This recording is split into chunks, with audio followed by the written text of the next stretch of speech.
Bismillahirrahmanirrahim. Assalamualaikum warahmatullahi wabarakatuh. Puji syukur kita panjatkan kehadirat Allah Subhanahu wa taala karena telah memberikan kita limpahan yang sangat banyak. Pertama, limpahan kesehatan dan keimanan sehingga kita masih dalam keadaan sehat walafiat. Salawat dan salam tak lupa kita kirimkan kepada baginda Nabi besar Muhammad Sallallahu Alaihi Wasallam yang telah membawa kita dari alam kegelapan menuju alam terang benderang seperti yang kita rasakan saat ini. Sebelum saya lanjut, saya akan perkenalkan kami dari kelompok 7. Yang pertama, saya atas nama Muhammad Ainul Yakin Yusuf sebagai moderator. Yang kedua, Syahrul Hidayat sebagai pembaca materi pertama. Yang ketiga, Ferdian Charter sebagai pembaca materi kedua.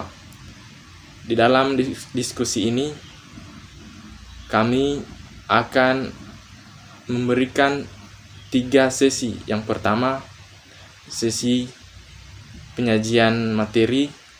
Yang kedua, sesi pertanyaan. Yang ketiga, sesi kesimpulan.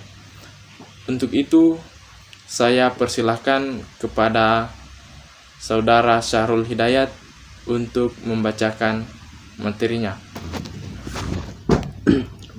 Assalamualaikum warahmatullahi wabarakatuh. Perkenalkan, nama saya Syahrul Hidayat. Saya akan membacakan materi pertama dari kelompok 7. Baiklah. Bagian pertama, Sarbanes-Oxley Act. Pengertian Sarbanes-Oxley.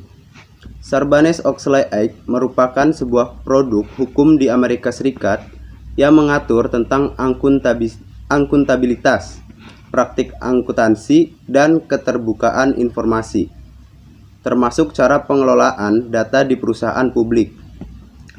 Namun, di Indonesia baru sebagian kecil yang menerapkan aturan tersebut. Bagian kedua, sejarah munculnya Sarbanes-Oxley. Sarbanes-Oxley atau disingkat dengan SOX adalah SOA adalah hukum federal Amerika Serikat yang ditetapkan pada 30 Juli. Undang-undang ini diperkasai oleh Presiden George W. Bush. Undang-undang ini dikeluarkan sebagai respon dari Kongres Amerika Serikat terhadap berbagai skandal aktivitas SOA pada perusahaan.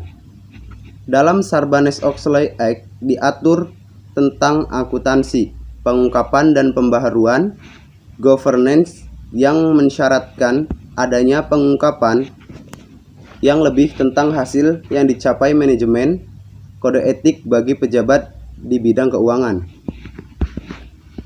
Tujuan Sarbanes-Oxley Act. Berdasarkan paparan di dalam website www.sox.online.com, dikatakan bahwa maksud dari Sarbanes-Oxley Act adalah untuk melindungi investor dengan meningkatkan akurasi dan keandalan pengungkapan perusahaan dibuat berdasarkan undang-undang sekuritas dan untuk tujuan lain. Menurut Effendi, tujuan utama SOX adalah meningkatkan kepercayaan publik terhadap implementasi prinsip good corporate governance di perusahaan yang telah go publik. Isi Sarbanes-Oxley Act. Dalam Sarbanes-Oxley Act diatur tentang akuntansi, pengungkapan, dan pembaruan, dan bekerja full-time bagi pelaku pasar modal. Mendirikan The Public of Company Accounting Oversight Board, sebuah dewan yang independen. Menetapkan beberapa tanggung jawab kepada Dewan Komisaris Komite Manajemen. Penambahan tanggung jawab dan anggaran SEC secara signifikan. mendefinisikan jasa non-audit yang tidak boleh diberikan oleh KAP kepada klien, memperbesar hukum bagi terjadinya corporate fraud, mensyaratkan adanya aturan mengenai cara menghadapi conflicts of interest, menetapkan beberapa persyaratan pelaporan yang baik. Mungkin itu materi yang saya bacakan. Terima kasih. Assalamualaikum warahmatullahi wabarakatuh. Assalamualaikum warahmatullahi wabarakatuh. Nama saya Ferdian Charter. Saya akan melanjutkan materi dari rekan saya sebelumnya, yaitu Sahrul Hidayat. Materi kali ini yang saya akan bawakan adalah materi tentang pengendalian internal DART. 1. Pengertian pengendalian internal. Pengendalian internal adalah rencana organisasional dan semua tindakan yang dirancang untuk mengamankan aktiva, mendorong karyawan untuk mengikuti kebijakan perusahaan, meningkatkan efisiensi operasi, memastikan catatan akuntansi yang akurat. A. Jenis-jenis pengendalian internal. Jenis-jenis pengendalian internal berdasarkan lingkupnya. Pengendalian internal dibedakan menjadi dua, yaitu pengendalian akuntansi dan pengendalian administratif. Pengendalian akuntansi yaitu berfungsi untuk mengamankan sumber daya organisasi dari penyalahgunaan dan menjaga kecermatan data akuntansi. Sedangkan pengendalian administratif yaitu berfungsi untuk mendorong efisiensi operasi dan mengupayakan agar tujuan manajemen dapat tercapai dengan baik. Apabila ditinjau dari terjadinya permasalahan yang harus dikendalikan, pengendalian internal dapat dibedakan menjadi tiga, yaitu pengendalian preventif, pengendalian detektif, dan pengendalian korektif. Pengendalian internal juga diklasifikasikan menjadi pengendalian umum dan pengendalian aplikasi.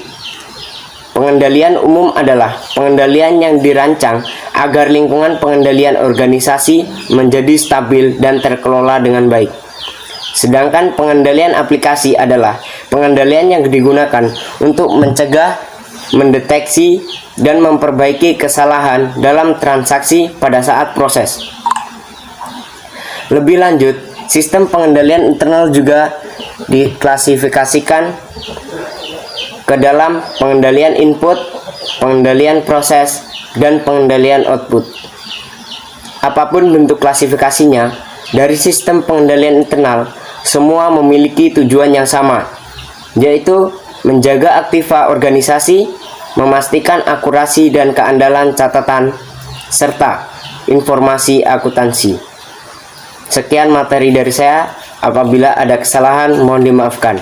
Wabillahi taufiq wal hidayah. Wassalamualaikum warahmatullahi wabarakatuh.